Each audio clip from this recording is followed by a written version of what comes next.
1 year ago, my company decided to send me to Angular Connect, and there I met Bonnie and a lot of other big guys.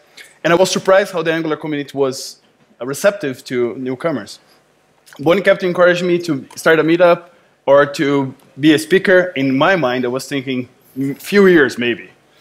Then after another conference in Belgium, NGBA, Bonnie was spending some time in Europe, and we arranged to meet in Brussels, where I live right now. And it was really nice to have this famous GDE there to talk with about Angular with me. He calls me famous. You see why I like this guy? So the problem I was facing was performance in my Angular app. So the load time was terrible, and the interactions were really bad. I was the lead in my team, so this was my responsibility, and I didn't know how to solve them. So I asked Bonnie if I can buy her and her daughter dinner and ask many, many questions. It was an awesome dinner. Where did we go that night? La Maison du Signe. Oh my goodness. Right, Samantha said it was the best fish she ever had in her life. So I learned a lot that night, and I picked the best things I learned, and that's what we want to teach you today. Okay, so our talk will contain 3 sections. Runtime performance, page load speed, and architecture. Each section we're going to show the problem, how I found the problem, and how to fix it. By the way, how Matt found these problems is way more important than how he fixed them. I do a lot of consulting, and I go around, to these teams, and there's a lot of people out there struggling with Angular. It's hard, right? And the first thing I do, especially for performance, people say, it's slow. I don't know why it's slow. Help me, right? Well, the first thing we have to do is get some data so we can find out why it's slow and really do some research. And I want to give Matt some information about his app, so that's where we started. Yeah, that's exactly what happened to me. Oh, and by the way, because you guys, we like to have a lot of fun here. There's actually a quiz at the end of the show, at the end of our talk, and with prizes. With prizes. So all of the questions in the quiz come from our talk, so you got to pay attention. Yeah. If you want to win, because I know you do. Okay, so the thing is, Angular itself is wicked fast, right? So if you have an Angular app that's slow, chances are it's actually in your code, the problem somewhere. You just got to find it. So after talking with Bonnie, I started looking into my performance issues, and the first thing I focused was my runtime performance. So I had these fat components in each tab, and this was killing my performance. As you can see, whenever I switch tabs, my subscriptions are still emitting. Playing. It's not playing? Why? It should. Let's play then. So I had these big components in each tab, and even if I move to another tab, my subscriptions are still emitting. And even worse, if I keep doing this, I create new subscriptions every time. That's not good. Yeah. So after some research, I found Chrome DevTools memory tab, and I can take a memory heap, and I can see the look component has 3 instances, even though I moved to another tab. So I'm losing some memory there. There's a memory leak. That's not good. How'd you fix it? Actually, I have 3 tips for you, and many of you might know that the first one, use async pipe as much as you can, whenever possible. It automatically unsubscribes on component destroy, unwraps your observables for you, and also allows you to use the S syntax so you can avoid multiple subscriptions. Did you know when I first started learning the async pipe, when the first time I used the async pipe, it didn't work at all, and I was like, that pipe is stupid. Turns out it wasn't the pipe, it was me, but I figured it out.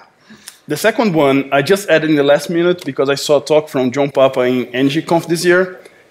I found very interesting, so I decided to share with you guys. It's a library created by WordBell called subsink, and it allows you to add your subscriptions to a subsink, and on NG and Destroy, you just unsubscribe from all of them at once. Huge thanks for WordBell and John for this. Another thing to keep in mind is that some providers will auto-unsubscribe and complete after their first emission. So a good example of this is the HTTP client from Angular. In this case, you don't need to worry about your subscriptions. I don't want to spend a lot of time in this section because there's a lot of things in the web about it. However, I want to cover this because this simple change can result in a great improvement in your runtime. And that's the thing, right, is probably, how many of you already knew about the async pipe? A lot, right? And so some of the stuff you guys know, we have a lot of beginners here. We also probably have a lot of experts, but we remind you because as your app scales and you start, I mean, that's good. When I started, my first app was kind of small, but then it gets bigger. That's a good problem to have. If your app's scaling, you must be doing something right. But that's where, as it scales, like you can get away with this in a smaller app. But once you have like lots and lots of pages and lots of users, it really hurts. And people forget that. So cleaning up my subscriptions really helped, but it still took a lot of time to load my app. So I came back to Bonnie and asked for help. And I said to go use the Webpack bundle analyzer to look at your app. And so I did. In this report, we can see a huge dependency that I'm using just a tiny piece of it, but it's taking most of my bundle. Dude, is that Lodash? Wait, I like Lodash, okay? Yeah, so did I in 2015. So for most of things, I agree with Bonnie. But sorry, Bonnie, I still like Lodash. It's okay. So I found a win-win situation. In this case, improving your imports can help you shrink your bundle, and I can still use my old friend Lodash. That's awesome. And you can keep Lodash, but now it's small. So that's good. That's okay. Thanks, Bonnie. So most of the libraries are implemented in a way that's using ES models, so you can actually only add to your bundle what you're really using. But be aware, some of them are implemented in a way that this is just not possible. So in this case, you have to look for alternatives. What I decided to use was Lodash ES that keeps the same functionality but allows you to cherry pick only the functions that you're really using. I have 3 tools to keep your bundles in check that I would like to share with you today. So the first one comes with Angular CLI and after this 6th version and provides a way to define bundle budgets. This way, every time you build your app, it's going to check for your bundles and going to warn you if they grow out of budget. Another one is this cool VScode extension called import cost that allows you to see how much your imports cost right when you type them. This is my favorite. I actually didn't know about this at all. I've never seen this before Matt showed it to me, and I got really excited and installed it immediately, and I love it. So I taught him some stuff, and then he taught me some stuff. The last but not least is bundle Phobia. This website is amazing. You guys, this is on the quiz too, by the way. No, come on. Sorry, Matt. Sorry. You can search for your bundles, check their size, if they're too shakeable, or even upload your whole package.json and have a breakdown of your dependencies. As your app grows, this is really important and can impact your load time big time. This is really important matter if you want your apps to be snappy and fast for your users. Wait, go back. Is that a NPM package? Yes, that's Lodash. Wait, no, I'm talking about bundle Phobia. Is bundle Phobia? No, it's a website, Bonnie. It's a website. Come on, I said it. Remember that later. Shh. Okay. Sorry, Matt. No, okay, speaking of snappy and fast, so I've been doing Angular development for years, right? And I kind of hop around from one team to another like Mary Poppins, and I have people coming to me for help. And some of these guys have also been doing it. So probably some of you have been doing Angular for years, right? But there are some things that are just kind of difficult. So I taught Matt a lot, and he taught it to you. But there's one thing that I wanted to teach you myself because it's kind of fun. And don't worry, it's not hard, but it's a little silly. But we're still learning, so it's actually educational. Okay. How many of you grew up with brothers and sisters? Raise your hand. Oh, yeah. Okay, this is going to be so easy for you guys to remember. And we'll get back to that in a minute. But first, I want to talk about John Papa's style guide. Okay, have you guys heard of John Papa's style guide, the Angular style guide? Yeah? How many of you were around? Raise your hand if you were around for the original John Papa style guide. See, that's old school cool right there. Just a few of us. Yeah, absolutely. I remember when it was released and I started using right away. Keeps everything so organized. Yes, it's amazing. Yes. So when Angular first came out, we were kind of making it up as we went along, right? And you know, like React, if anybody's done React, like it's different for each developer, right? And so the style guide was basically naming conventions and ways to organize your files so that everybody's doing it nice and neatly. And the Angular team liked it so much, and so many people found it helpful, that they've actually adopted this into the Angular docs. So this has actually now been moved to the official Angular website because it's so great. If you're using this, then what I'm about to tell you is going to fit right in really nicely with this. Okay, so I call messy code spaghetti code because it's tangled, right? You have a lot of dependencies, you have a lot of imports, like every file imports every other file. This is really not a good situation. What we want instead is ravioli code, because it's all like little standalone pieces, right? It's easier to maintain, it's easier to update and move around, so we really want this. So spaghetti bad, modular good. Okay, so in the very beginning of your app, you have to kind of figure out how you're going to structure it. And one thing that I struggled with in the beginning is like, do I put all of my state management in one folder together with like a file for each, or do I put like a state file in each feature branch? Like, I didn't really know. And here's the thing. It doesn't really matter too much, because whatever you do, as long as your path is right, you're pretty much going to get away with it, right? And this is fine. I don't think the animations are running. Oh, it's there. Until it starts getting bigger. Once your app starts scaling, you've got different feature folders, and sometimes you've got child components inside each feature folder, right? And this is all fine. We're used to this. If you're not careful, over time, your dependencies can get messy, right? This component is calling this service. This page needs this interface from this other thing, and it just kind of starts to get tangled because you need to have these imports. I know we try to avoid this. It's like scope creep, though. It's pretty normal. And it's okay because your imports might get a little crazy. But again, as long as you have the right path, you're going to get away with this. And it's fine until your whole company scales, and which is good. But next thing you know, you're an architect, and now you have a mono repo. Dun, dun, dun. And all of a sudden, it's starting to get a little crazy. So what happens is, as you scale, maybe you have more than one app, right? Which is great because now you're an architect, right? This is awesome. And eventually, maybe you have like an account, with a sign up and a reset your password. All your authentication is in there, and you really want to reuse that in another app because it's the same, right? Just reset your password.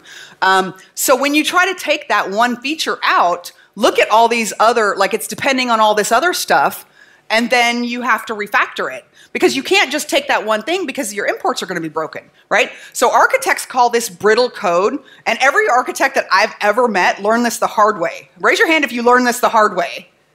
See, yeah, so y'all did this, you know. Okay, so we really want to avoid this. So this is where we come back, right? Here's the tip. Where are my siblings in the audience? Yeah, you know who you are. You know who you are. Okay, so Matt, do you have siblings? I have two sisters, Carol and Julia. Do you love your sisters? Yeah, I love them very much. Did you love your sisters when you were growing up? Well, that's a little bit more complicated, right? Okay, here's the tip. Don't share with your siblings. This is a very easy way to remember. And you can share with your siblings, right? But you're going to get in trouble later when you try to move that out. And you really want to keep it clean. So I know this goes against everything your mom taught you, and I'm really sorry to the moms, but we're architects now, right? So I nail it. They always try to use my computer and never let them. This rule is you really knew. easy to me. Yeah, he's a natural. Okay, now it's totally fine to import files from your parent because parents like to share. Parents are really nice, hopefully, right? And you can take files from your child. I mean, it's not like your children are going to stop you, right? You can take, so the parents and the child, so if you're sharing up and down, you're probably going to be fine, right? And in some situations, so it's okay to take from your sibling if your sibling is a library, because libraries are meant to be shared. But if you have a bunch of feature folders, right, or if you have a bunch of folders inside your app, except the shared, right? Shared is like a library. But all the feature folders, you really don't want anything to cross because remember the red box, right? If you want to take that out, which is good, if you're doing all this development, you want to reuse your code. That's a good problem to have. So you really want to make it easy for yourself because the way that I learned this and the way that Matt learned this was when we tried to go and take it out, it was so tangled like spaghetti. It's a mess, right? Just break You'll know. everything. Yeah, so don't share with your siblings and then you won't have that problem. Now, sometimes, okay, where are we? Here. Yeah. Okay, what if you're trying to follow my advice, but you're really struggling, right? Because you need that API facade to get your data, and you can't load it in the resolver because you have to wait for the person to click on something, and then once, and then you have to go, right? This is something that you guys deal with. So it's hard sometimes, like you need to import something from your sibling for a reason. So if you have that problem, then you really want to focus more on the smart and dumb components, which is a concept that I know you guys have heard of, right? But again, some of this stuff is reminders because I work with a lot of developers all over the place, and even the developers who have been doing this for a while, like, we learn this stuff but we forget, right? So if you're struggling with, you know, I really want to share with my sibling, I really want what my sibling has, then what we want to do is we want to focus on the smart and dumb components. If you keep your logic up high in the parent component, right, and handle all of that stuff there, and if you need something down in your reactive form from the, you know, you got to like get it from the API to load all your select boxes or whatever, you're going to go ahead and try to handle that up high, and then down your child components should be really presentation. You don't want your child components, your presentation components, to be pinging your database because they want to be dumb. Let them be irresponsible. They're children, right? Let the parent handle all the responsibility. I mean, that's what we do anyway, right? Parents pay all the bills. So let the parent take care of that business logic and all the heavy lifting, and let the child components just be easy, right? Because it's going to make all of your stuff better. If you're importing your services all the way down in your presentation components, your app's going to be a mess. Which is fine unless it's big, but when it grows, man. Okay, so don't share with your siblings, right? It's time for our game, you guys. Oh, but wait. Okay, so we have our game. This is my favorite part, but what did I say? Okay, yeah. We have one more tip for you after the game, so don't go anywhere. Yep. I know y'all are not going anywhere because you want the prizes, right? Can you get out your phones? You guys know Kahoot, right? Kahoot came from Denton. You guys know Kahoot. So get out your phones if you want to play a Kahoot, and it's going to be awesome and fun. Yeah, actually, I'm gonna. Oh, that's right. That's right. We got to talk about the. Yeah. So I totally went off script. I'm gonna bring some little bit of chocolate because I live in Belgium, but Reactor, the company I work with, they decided to sponsor the real deal. So stay tuned for the Kahoots. Do well, and you're going to get really good chocolate. I did ask him because I know he lives in Belgium, and I'm like, Matt, can you hook us up with some chocolate, man? And I just meant like a little bit of chocolate because I figured you guys are probably competitive. Like, we don't have to give you that much to make you play this game. But he like hooked us up with some serious chocolate from his company. And Reactor does, what do they do? Analytics in Belgium, and they're pretty awesome. Are they still hiring developers? Yes, of course. They're hiring developers. Sorry, I was looking at Kahoot. They really treat their developers very well, and it's a great company. So Reactor, we want to thank Reactor. Can we get a round of applause for Reactor for the chocolate? I think they love chocolate almost as much as I do. We put this screen there? One last tip. Okay. All right. So I said I would teach you everything that Bonnie taught me, and I saved the most important tip for last. My opinion, that's the best advice we can offer you today, especially for beginners. Participate in the Angular community. I've been an Angular developer since AngularJS. However, I was a lone wolf. In the last year, my knowledge and my confidence improved immensely just by engaging the community. In fact, I learned much more once I found my pack. The Angular community has wonderful people that will be very happy to help you learn and grow. So don't refrain from approaching a speaker and share your ideas. Believe me, you're probably going to learn a lot from each other. You might start by speaking in a meetup or writing a tutorial, asking and answering questions in Stack Overflow. When I first started, I was terrified to ask a question on Stack Overflow. I thought, it's a stupid question. Yeah, but there's no stupid questions. Matter of fact, doesn't matter what you do, just start being part of this now. I thought I would wait until I become an expert so I could start teaching others. But turns out, I became an expert the moment I started to teach others. So start engaging. This community is for you, it's for us. It's just a big family. That's our talk, and believe it or not, this is Matt's first time on stage at a conference. Let's give him a big hand.